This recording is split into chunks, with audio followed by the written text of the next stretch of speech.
Wall Street Journal? No one. No one. You will now. There we go. Excellent. 1 out of 16. Thank you. You're the 6%. Okay. How about New York Times? How many of you have a subscription to that? You do know of the New York Times. You've heard of these papers, right? I know. We're going to try to get you out of that South Florida shell, if you will. And if you look at the New York Times, I will send you the link. In fact, I just sent everybody an email while Susan was talking. It's got the link for both. All right? So you thought I was just kind of, playing and doing all that stuff. No, I was trying to get ahead of the game. And you know what? $5 for 12 weeks. The first 4 weeks are free. You can cancel if you don't like it. But get in the habit of looking at the news and these resources because they're really excellent. Once again, if you're informed, at least you'll have good cocktail chatter or with your buddies. And when you're going out for a beer, you'll be able to talk about why Cruz is crazy and actually part of the establishment. Remember, he's a Princeton guy. Of course, I'm a Harvard man, so those Princeton folks, who knows? But anyways, he's not the anti-establishment guy. Let's be real careful about that. So, yes, Jason. Is it okay if we just do a digital subscription to both papers, or do you want us to have the physical paper? Well, actually, the subscription that you've got, if you already have it, great. But this is the cheapest one. And actually, with the New York Times, if you just want to do web and smartphone or web and tablet, that's fine. Or digital. I don't really care. It's just that it turns out that the joint print one for the Wall Street Journal is cheapest. So, as I said, use it for your cat or dog if you don't want to read it there. But so it's just a different way of looking at things. All right, so let me see if I can find my PowerPoint. We'll see if we can go back to the screen and hopefully, here we go. Okay. So, Wall Street Journal, it's really interesting. You say, why the Wall Street Journal? In fact, they've got really great real estate, as does the New York Times.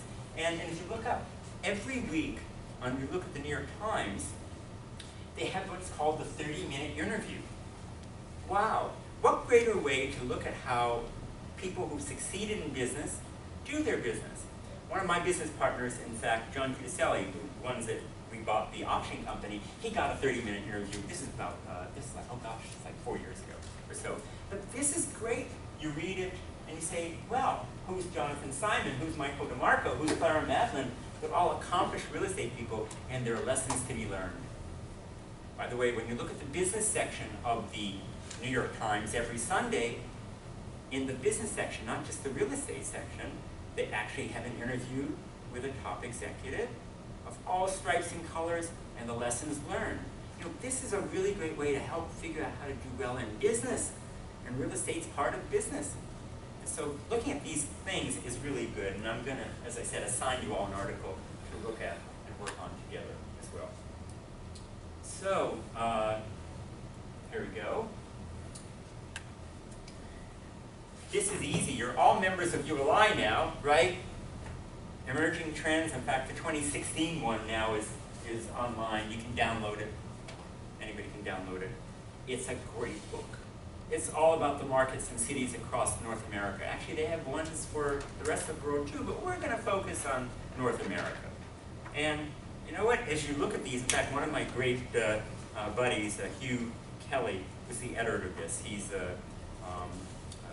Dr. Hugh Kelly actually wrote a great thesis on 24-hour cities.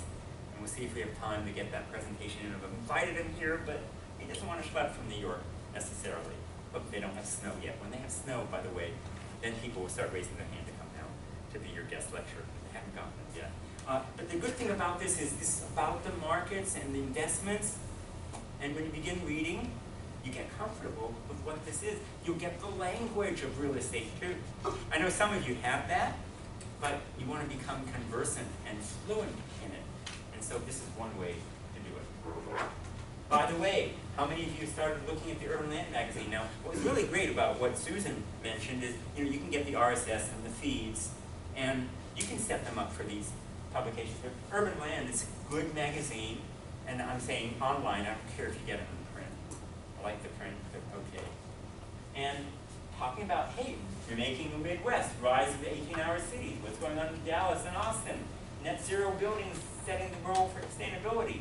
This is really breaking real estate news. So these are the sorts of things you should be looking at, not only every day, but for publications like this is usually about once a week or so when they come up with the lead. How many of you look at the Real Deal? Yes. Pretty gossipy and all that kind of thing, but it's real news of what's going on. By the way, the Real Deal, of course, it's actually based in New York, but they have a South Florida one. I like looking at the New York and the Florida one because often the players are the same and they're going back and forth. And so, you know, what's going on? Hey, where's Miami in the real estate cycle in the eve of 2016? By the way, where do you think we are in the real estate cycle here in South Florida? 3/4 of the way up the... Oh, really? We're halfway, call it. All right, great. And of course, people will say, Dustin, on the way up to where? Okay? And we'll talk about it next week. We'll look at real estate cycles because everybody's got to know about that, right? Recession, depression, down, all around. So, Real Deal, another great resource. I get a lot of information from the Bloomberg Economic Calendar. I did some screenshots, and of course, I hope the PDF will actually allow you to click on the link. If not, I'll send the link separately to you. But this tells you what's going on in all sorts of markets. Now, when we talk about real estate, it's within the context of the economy. And so it's hard to read here, and we're going to go through it. We'll see what our timing is on the news. And gee, motor vehicle sales, international trade, jobless claims, the employment situation, all that's important for what you build, when you build, how much you pay for it, and all that. So clicking onto Bloomberg Markets just tells you what's going on in the larger economy. And it's a great snapshot of looking what's important in any particular day of the week.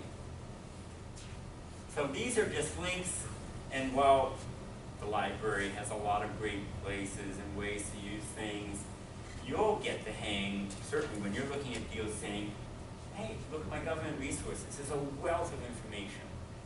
So those of you who believe that government shouldn't be involved in our lives, you can leave the room now. Government does a great job. If they were only funded better, it'd be doing a better job. But the Bureau of Economic Analysis, it's great. They tell you location quotients. Ooh, what's that? We'll get into that. You can figure out who's working where. You can look at jobs. You can look at what the demand might be for a particular deal that you're working on. So there's great data in a lot of these websites for the government, so I want you to be alert and aware to that as well. And then we have our real estate organizations. Hopefully some of this is already familiar to you. If it isn't, now you'll get to learn, once again, the language. I keep repeating myself, and I think there's a value to it. Put the ULI at the top, great organization. I am a big ULI guy, but I'm really short. But I'm really involved in ULI. And so I've been in ULI for, gosh, 20-some years now. And I'm a full member. You're all now student members. But the great thing about ULI is that it's not just the developers. It's everybody in the profession. And so when you go to the annual meetings, and hopefully you will at some point, the next meeting, the spring meeting, is actually in Philadelphia. This past October, the annual meetings in San Francisco. It is all about networking, and it's about learning. And so ULI's resources, whether it's with Emerging Trends or ULI Land Magazine, is great. And when Dr. Fred mentions those events that you go to, I really want you to participate in that. It's great. It will help you to become part of the real estate scene. And then the other organizations, they're important too. No disrespect meant to any of them. But you'll get the information from ULI and the others there as well. So this is basically the sources of the organizations. These are subscription sites. Now, great, I didn't know we had demographics now through the library. Super duper, that's wonderful. We have REE here. We have a subscription. We got it last semester, and your predecessor's class went online, and they started doing stuff, and they kind of ran out of the subscription. So now we still have a little bit left. I will feed you the data. You won't get on your own, unfortunately, but that's fine. I mentioned Real Capital Analytics, and these are, some of you might have gone on the LoopNet, for example. That's the commercial broker's website. lots of information. And so I know I'm overwhelming you with stuff and data, but you know, this is how you become conversant in the business. Of course, then is what you read. And so these are some of the blogs. We already mentioned The Real Deal, Urban Land Magazine. How many of you know about Curved.com? That's even more gossipy, but it's breaking news. It's about the real estate because, real estate often is the intersection of personality, and recently with Donald Trump, but art, science, and everything else. How many of you have been to Windward? Okay, you can see what the Goldman family did there was really fascinating. They turned the real estate meme, if you will, on its head. What do I mean? Here's an example. So, nothing's there, or old buildings, if you will, and it used to be what they say was, if you build the rooftops, then once you've got the people in the community, then I can build the places where they shop, right? And if we got the places where they shop and they're producing income, maybe the places where they work. What they did was the opposite. They created places for work, art, if you will, first. Took these old industrial buildings, they came up with a wonderful idea, truly groundbreaking in this regard, and created a sense of place which drew people, and all of a sudden people wanted to come because, well, they could eat, they could shop, they could do the art. Well, if that's the case, now they want to work and be there, and now they may want to live there. So they got it the opposite of what we usually think is the right way to develop.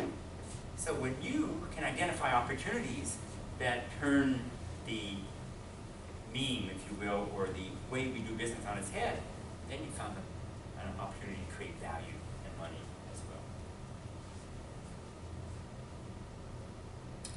I am going to send you an article. So I'm going to ask that the class function as teams. And right now, we're going to create teams.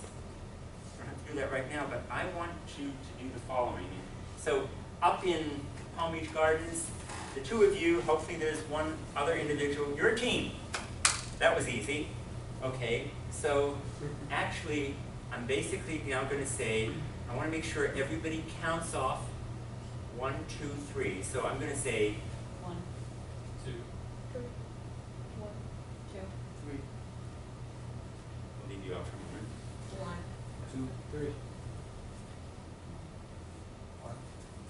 1, 2.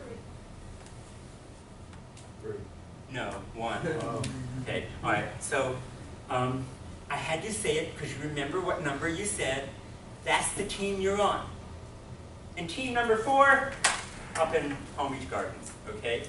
And we may adjust things there. I want you to remember that because that's your team you're on until we have a kerfuffle and can't figure out how you're all going to work together. I have no idea what you do and how you do it, but sometimes people are thrown into teams randomly, and hopefully your talents will mesh and it will work to your benefit at the end of the deal. And so why do I mention that? Because I'm going to assign an article, which by the way has happened to be in the New York Times this past August.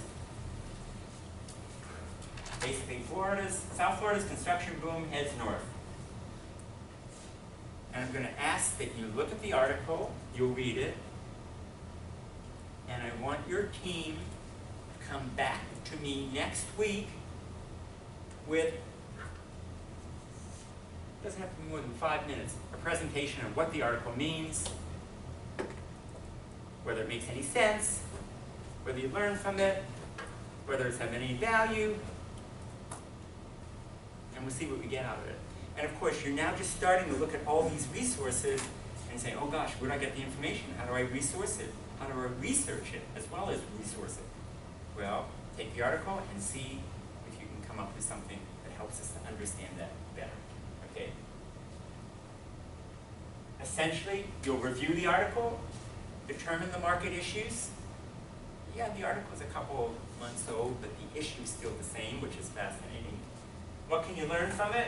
Are there any questions about the economy? And I know I haven't taught you any of this stuff yet, but I want to see what you put together. And come up with some conclusions and recommendations on the article. Maybe it means something, maybe it doesn't. Tell me if it's written well. I don't know. We'll see what can come out of that. Okay.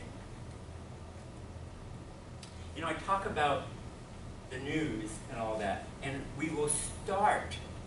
Maybe we won't start. Depends. In these evening classes, it's hard with these guest lecturers because you know they all want to come. They want to be the very first one. And they get out and go home and feed the dog, right? So maybe we won't start, but we'll get in every class, and I'll have it earlier in the class, what I call News of the Week. And so I'm going to go through a little bit of the news for this week, get you into the swing of things so you understand what I want you to read, what I want you to look for. And by the way, this is what I look at. Doesn't mean it's the only way to look at it, but it's a guide. I've been doing it for a long time, and I want you to get into the habit of doing that. So let's talk about the news of the week. But actually, it's really the news of the last couple of weeks because of the holiday and the Christmas and New Year's vacations. Okay, and I'm going to pick on a couple of topics right here. Gross domestic product. We all know what the GDP is, right? You've heard of it, right? Who hasn't heard of GDP? Okay, good. I just want to make sure. Unemployment and jobless, durable goods. What's that have to do with real estate? I don't know. We'll find out. Existing homes and new home sales. Okay. So, let's talk about GDP. Now, I get a lot of this information from the Bloomberg calendar. But I look at it and it's like, all right, what's going on? Okay? And so, what's really good to know, and this is just before Christmas, you know, the GDP, by the way, is the economy in good shape? Now, speak up. What? Depends who you ask. All right, I'm asking you. According to what you see on TV, yes, but some people will tell you that. Okay, what does Harold Riley think? I think it's okay. Why? Well, because I deal with South America, and the exchange rate in the dollar right now is way too strong, and it's really screwing up. Actually, so it's bad because you're right, those people can't afford and they're losing all the deposits and the money in the condominiums that they invested in Venezuela and wherever. But, okay, no, but see, the reason why I'm asking this question is not to put Harold on the spot, but every time you tell me something, I'm going to ask you why. Why is it important? It's good to know, but it's why. And so, now we know, he said it was good, then he just explained something that wasn't. Any other opinions of what's going on with the economy? Christian? Well, I think the dollar is strong, but it made me realize that why the gas is so cheap. So I think something going on and that I haven't really quite get. But I think with the real estate market, I think it seems like we're breaking record on high end, and then but affordable is way in need. That's what I kind of. Hem ha. Okay, all right, I get it. So, yes, so the economy is good, but, all right, look, I'm not asking for all the answers. I just want to get a flavor that, yes, the GDP is up. I don't care what Ted Cruz, Donald Trump, or anybody else, I'm not being political. The economy is doing well, but not everybody's doing well within the economy, okay? We know that, right? Disenfranchisement, the 1%, I mean, there are real issues and problems. We acknowledge it. But if we acknowledge it, let's figure it out. But the economy has been growing for quite some time. Better that than the other direction. Right. I've lived through it. You're all too young. Wait till you get to the next time. And you'll see why it's better to be in this economy than not. And what's interesting is when they put up the statistics, of course, back in '09, wait, some of you were in diapers back then, right? It was not a good time. But look, we've been above the line. We're growing. Maybe not fast enough, but that's really important. And why is that important? Because if you have a growing economy, people are having jobs, they're making money, they can rent from your buildings, they can buy homes. You know, that's critical for the underlying real estate economy and figuring out what's going on. In fact, let me ask you before I put up the next slide, everybody should know the following number. What's the unemployment rate in the United States? 5%. Jason, do you know? I'm gonna say 4. I wish. Okay. All right, but it's a good guess. 5.1%. Is this a trick question? It's not a trick question. It's not a trick question. I don't trick people. I do it because I want to know what you know or don't know. Well, there's different there are different ways of stating, Are there? unemployment, All right, out with it. So there's, the stated unemployment rate, but then there's also people who have stopped looking for work, and Okay. that increases the true unemployment rate. Okay. But I think the stated rate's somewhere around like 6%. So, okay. plus or minus. He's too low, you're too high. By the way, that was Jordan, folks, just so you know. Okay, so Jason and Jordan, at least you both spoke up. Fine, it's 5%, folks, right here. Okay?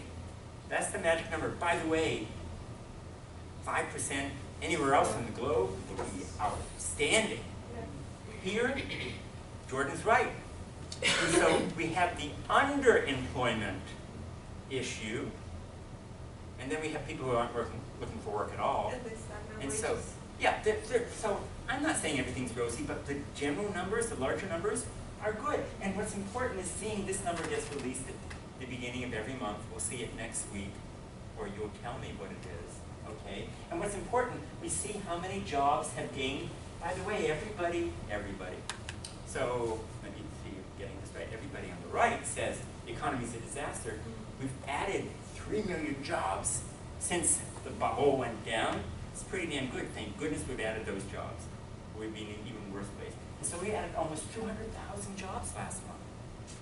Those people are buying cars, renting homes, shopping for furniture. It's a good news story for them. But you're being aware of that is important. And wages and the hours that they're working, everybody should know these numbers. And you look at this. Look at the unemployment rate. Really back in 08 and 09, it was above 10, 11, 12%. This is rather good. It's not everybody's doing great. Are you all employed? Are you all actually working? I wasn't trying to be facetious before. Generally, all of you are working during the day, right? Okay. Are you happy to have a job? Oh wait, it's a job you don't want because you want to become a real estate developer, right? But some of you are in real estate, okay. And so, continue to look at these issues. Here's jobless claims. This is important too.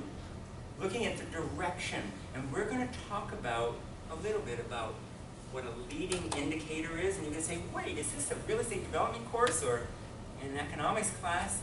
But if you know what leads, if you know what happens, you can be a better developer. So, a jobless claim, gee, I don't know, is that a leading indicator? The gross domestic product, is that a lagging indicator or coincident? I'm talking about these financial terms, but if you know what's moving which way, you can be smarter for your market. And that's my objective here, is getting you smarter, okay? And by the way, okay, jobless claims, great. The fewer new jobless claims, it means more people are getting employed, and some of the people who are under or not out in the market, they're coming back into the market. That's good. That tells me, it's kind of a leading indicator to me, wow, that's good. The number starts going back up again, that's the problem. And this is where economists who are always wrong about something, because remember they predicted 9 of the last 5 recessions. But at least it makes you a little bit smarter of what's going on. And then of course we get to the data that's really important. Oh wait, it's all important. Home sales. So look at this. And what to me, and it's hard to read the numbers maybe, we all have great eyesight. What's the most important number here? What's going on? If you look at this chart, it was released just before Christmas. Existing home sales, and it's about 4-point-something to 5 million. Change month to month, change year to year. What's going on? Sellers. Pardon? No? What? It's a seller's market. There's less and less existing homes for sale now. Okay, that's very interesting. You're wrong. Go ahead. Well, And it's okay. If I say you're wrong, it's not because I want you to understand that, yeah? Well, with regard to the month-to-month, December, nothing happens around the holidays, so that's understandable Maybe. for a drop. Okay, anything else over here? Anything up north? No? Comments? I don't think the month-to-month is a true indicator. I'm focusing more on the annual number, the year-to-year changes. Okay, all right, and I think that's what you should focus on. So let me just take those 3 or 4 comments. And so, Rosie, I'm glad you said what you said, but in fact, actually, she looked at the negative numbers. She said, oh gosh, if the numbers are going down, wait, you said it was a seller's market or a buyer's market? Yes, seven, Seller's market? at least in South Florida. So, interesting, when you look at this, I don't think you can tell it all. That's the thing. And so, here's the next item when you look at numbers. The challenge with numbers is in isolation, it's very hard to tell what they mean. It's within the context of change, what the number was before or what the number will be next, that gives you a trend or the ability to look. You know, when you go back to, let me go back to this chart here. So if I had just told you, gee, there were 270,000 jobless claims last week, and you knew nothing else, what can you tell me? Nothing. But then when I say, oh, but do you realize that back in, see what that was, in October 2013, there were 350,000 jobless claims, and the line went down like that, now you can tell me something. That 100,000 less jobless claims in the week before than there was 2 years earlier, that gives you information that you can figure out. And so I put up this number, and of course I'm just introducing you to this and say, well, gee, now if you look, let's be real careful, now you can compare. The prior month, the annualized rate of home sales was 5.36 million. The consensus was somewhere in the middle, and it actually fell by about, about 500,000 sales. Now you can tell me something. Okay, now when you say that, oh wait, there it is, 10%. But this number simply says there were fewer home sales. You don't know if the market is a buyer's or seller's market yet. But what you can see is, gee, sales have gone down. Now you're going to say, and you're going to ask the question, why? We don't have enough information yet, but we'll get to that at some point, okay? But once you put this together with something else, you might be able to tell. All right, so before I get to the next chart, the next chart is new home sales. So we know, we'll just take the number 5 million, right? That's existing home sales. So how many new homes do you think get sold in a year in the United States? Just to get a feel for the difference between existing and new homes. Anybody want to hazard a guess? First of all, is it more or less than the existing? Who says more? Who says more? All right, who says less? You know, Dustin says less. Why is it less? Why? There's more existing inventory. Yeah, thank you. Okay, that was pretty easy. All right, great. Wasn't a trick question. Yeah, there's a lot more homes. You know, how many homes do you think there are in the country, actually? I don't know. Somebody tell me next week, okay? What's the existing housing stock in the United States?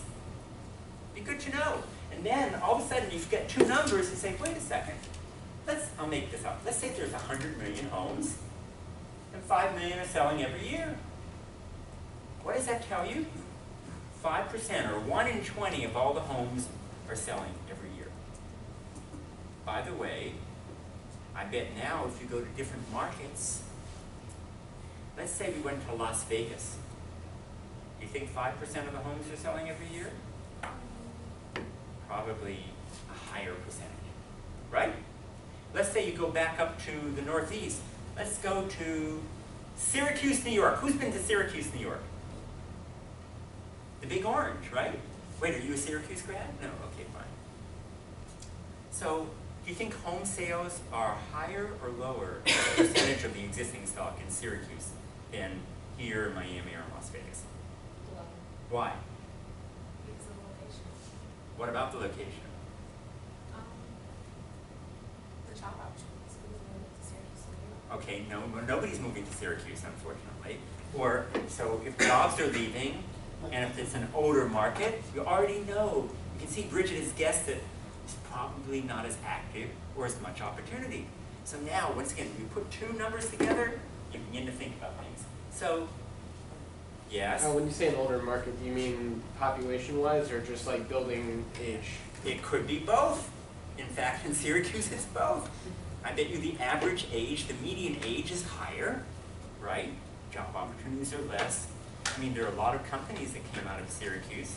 Carrier Air Conditioning. I mean, there's the Carrier Dome, right? That's where the football game place. Anyways, so okay, so now let me just look at this. So before we get to new home sales, here are existing home sales. It's hard to tell, but there's one other piece of information that's really interesting here. So you'll notice that this particular chart has the sales, it's the gray bar, and it's going up and down, something like this, an annualized basis, and it's the actual left side of the chart. So we're above 5 million or so. It was higher earlier in the year, annualized basis. Then we look at the mortgage rate. So they've overlaid the mortgage rate, which is its own jaggy line. Here are mortgage rates. By the way, mortgage rates high or low? What are they? You're shaking your head yes. What does that mean? No. Low, why? Ah, yes, I know. I'm always going to ask why. But in comparison to what, by the way, I remember when I paid 8 or 10% on my mortgage. Okay, so you're all too young. But, all right, so look at this. So isn't this interesting? If you got this chart and you knew nothing else about what's going on in the economy, let's use our magic goggles or be really smart about this. So you notice here we have home sales go up and mortgage rates went up. Home sales go down, mortgage rates, I don't know. Is there a correlation here? Maybe not. Okay. And there's a reason for that. Once we get to the new home sales, we'll tell you in a minute. Because the issue here is figuring out, gee, are mortgage rates going to affect existing home sales? Hold that thought. Mortgage rates are really important, by the way. Right? By the way, how many of you own your own home or condo? A couple of you? Okay. Wasn't it fun getting a mortgage? Wait, you're shaking your head no? I mean, it's work. Okay. Yeah. Okay. So it's really important though. Okay. So let's look at new home sales. All right. And so we've got new home sales, and look at that. Look at the number over there. 10% of the existing home sale market. And by the way, everybody talks about new home sales, right? All right. So why are new home sales so important? All right, Jordan, you're up. Because developers build homes when the economy justifies, when there's maybe. demographics. So Okay. it drives the Wait, economy. what? It drives the economy, creates jobs. Wait. Building the homes creates the jobs? New homes. All right, that's one part of it. Dustin? You were going to And say? then, yeah, most of the existing homes are either aged or they're already bought or not, or there's demand for more homes because there's population growth usually. Okay, all right. So you're close to anything up north? Want to click on that? I thought Jason was saying something. No? Okay, he's just shaking his head. No. You got something? No? All right. Fair enough. No, really. So it's interesting. By the way, new home sales are really important because when you build a house, something else is going on in the economy. There's that multiplier effect. Yes, it creates the jobs with construction, but let's see. All right, you just got a new job. You want to go out and buy a house, you got a promotion, you buy the new home. What happens when you buy a new house? New furniture. You furnish it, appliances, you might buy a new car, you're going to get stuff for the kids in the yard, or whatever. Wow, look at all the stuff that's going on. So its impact on the economy is much bigger. If you buy an existing house, you usually don't spend that kind of money, of course, unless you're renovating it or doing something else. So, interesting, 1/10 of the total, but the impact really is important. Of course, in South Florida, markets like this where jobs are being created, the population's coming in, it's a difference. So now, let's put up the new home sales chart and mortgage rate. All right? So the scale's a little bit different. I know this makes it look bigger. The blue here is the home sales, new home sales. Once again, it's the left side of the column, if you will, 400 to 500 a year on an annualized basis. And I'll get into charts, by the way. New homes production is way below where it used to be historically. Now we look at the same mortgage line. Is there any correlation here?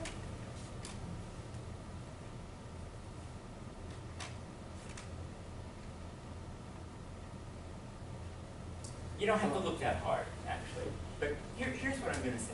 What's really interesting and it's slight, but it's real.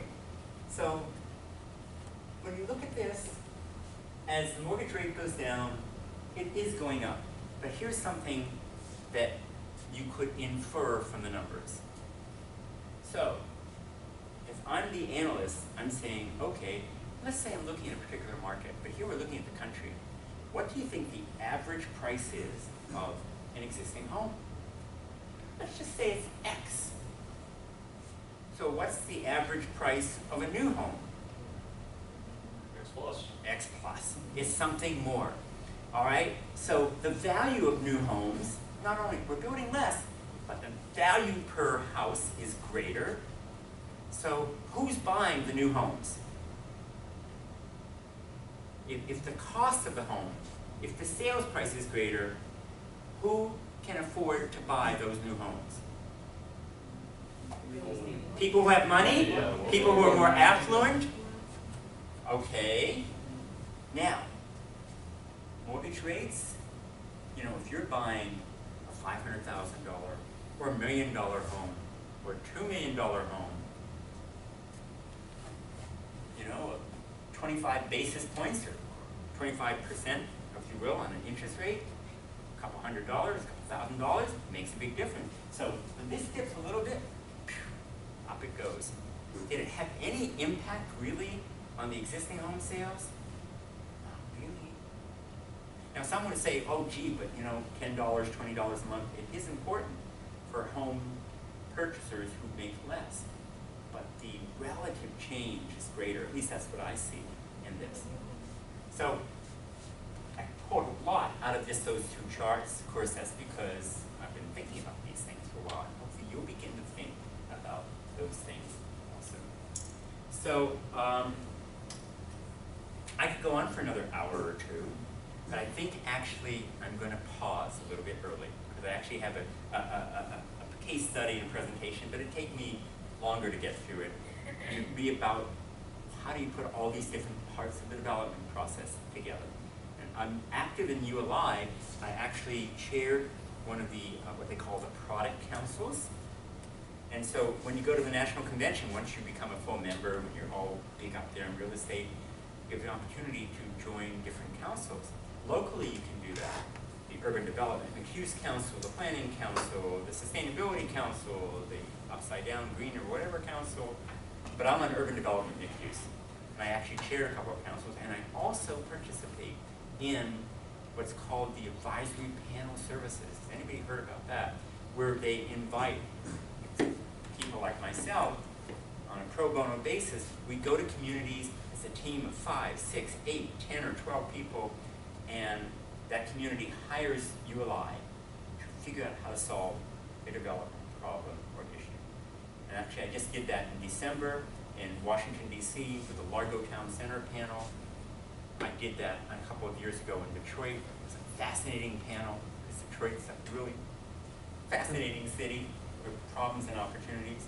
I also did it in Raleigh, Durham for the airport. So I'm going to show you a number of those case studies as we go through our class because it encapsulates within 1 week the entire development process. And we figure out soup to nuts what you can do. Everybody has their team number now, 1, 2, 3, 1, 2, 3, 1, 2, 3, 1, 2, 3, and then 4, okay, up there. You have an assignment to write that memo.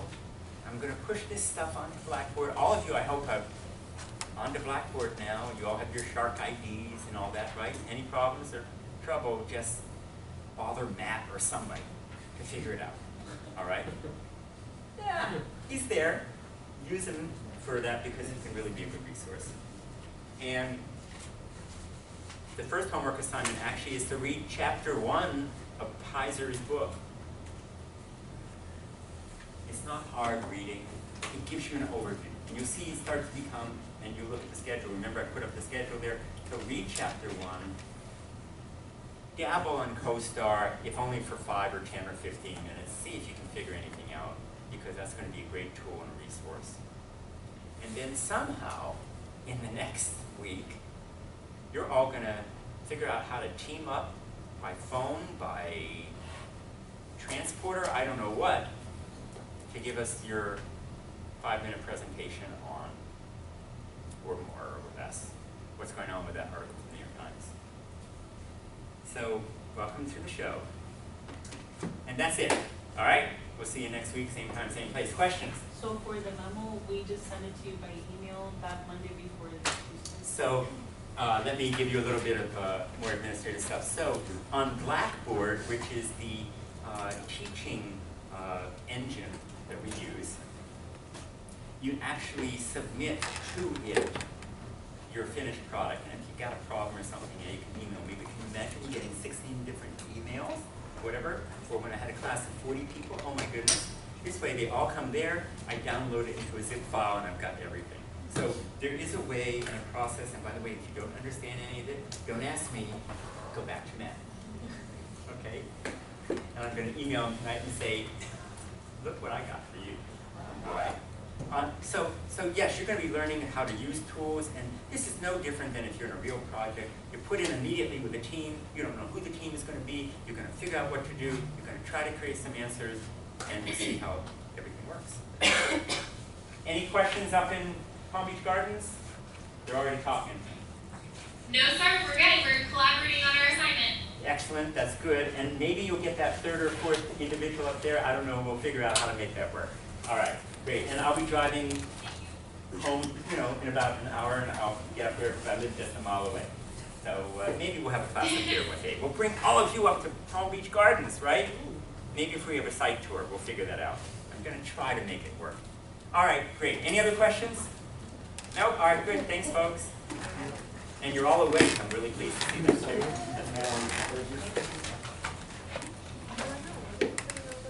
Can you sign where it says authorized user? Yes, sign. You are, and let me look at that again. Yeah, you're the authorized user, and then print your name below it and hand me back the sheet, please. Thank you very much.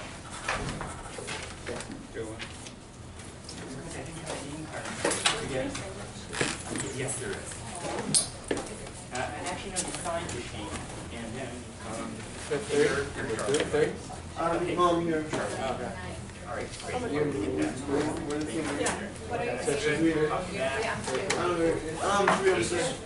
You're three? Oh, by the way, folks, save these, bring it back. That way I'll remember what you look like and what your name is next week here as well. Oh, good. Thank you. Everybody sign your sheet. You didn't sign it, then you don't get to get on. Lock you. So we're three? Great, thank you. Appreciate it. All right. Excuse me?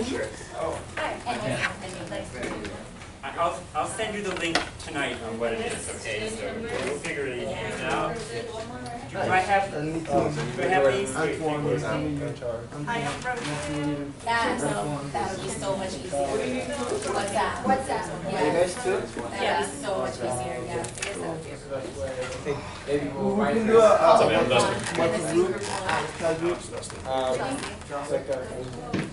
What chat, like on what, WhatsApp or Facebook Messenger or something? in the phone. Or iPhone messages? Yeah. I don't care, whatever. That's what I'm used to using. Which one? The app. I work on lots of stuff that's easier for somebody to get around Are that. there Like after work, what are we doing? We get together for a thing here. We can go do message and talk over it.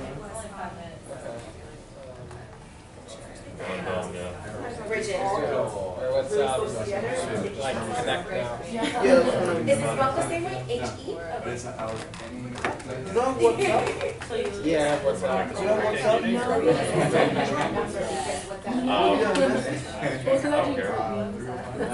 Yeah, I mean, what time does everybody get off work and all that? Like, I don't know.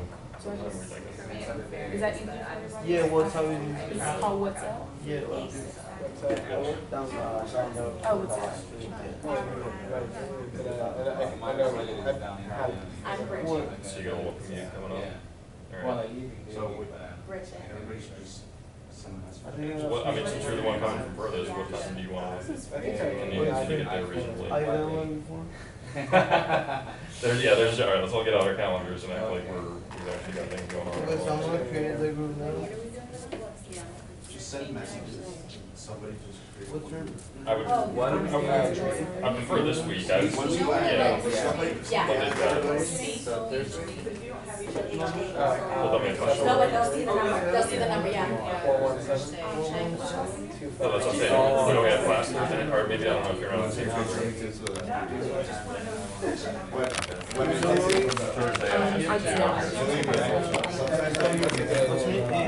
Rosie.